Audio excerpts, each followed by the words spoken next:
কিরে সাক্ষী, তুই লন্ডন থেকে চলে আসলি কেন? বাবা আমার জন্য একটা ছেলে দেখো, আমি বিয়ে করবো। মানে দেখি দেখি। এই ছেলেটা কে বাবা? আরে ও তো আমাদের বাড়ির চাকর রামু। ভগবান তুমি আমার মেয়ের জন্য একটা ভালো পাত্র খুঁজে দাও। আমি সর্ব করি, সাক্ষীর বিয়ে হবে তোমাদের বাড়ির চাকর রামুর সাথে। অসম্ভব, আমি একটা চাকরকে বিয়ে করবো। দিদি এখন কেউ খণ্ডাতে পারে না। বাবা তুমি এক্ষুনি চাকরটাকে ঘর থেকে বের করো। এই রামু। হ্যাঁ মালিক। এই তুই এক্ষুনি বেরো আমার ঘর থেকে। মালিক আমি না খেতে পেয়ে মরে যাব। এই তুই মরলেই আমার মঙ্গল হবে, যাবে না? আমাকে বিয়ে করবে। পরি কোথায় তুমি? তোমার জন্য মালিক আমাকে তাড়িয়ে দিয়েছে। আজ 2 দিন আমি কিছু খেতে পাইনি। খাবারটা খেয়ে নে রামু, চিন্তা করিস না, ওই সাক্ষীর সাথেই তোর বিয়ে হবে। সাক্ষীমা দেখ, এদের মধ্যে কাকে তোর পছন্দ, তাকে তুই বরমালা পরিয়ে দে। একেই দেবে।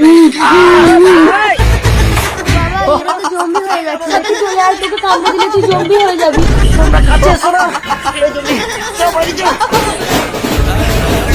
কি গো, পরীর অভিশাপে ওরা তো জম্বি হয়ে গেল।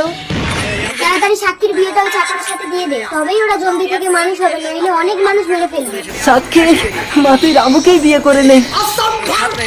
সাক্ষী, সাক্ষী কি গো, তুমি পেছনের দরজা দিয়ে বেরিয়ে তাড়াতাড়ি রামুকে নিয়ে আসো।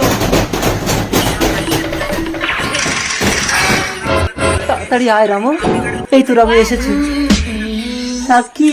দাঁড়াও, রামু এই বাড়ির চাকর না, তোর বাবা ছিল এই বাড়ির চাকর। ছোটবেলায় রামুর বিধবা মাকে মেরে দিয়ে এই বাড়ির মালিক হয়েছে, আর আমি সেই বিধবার আত্মা।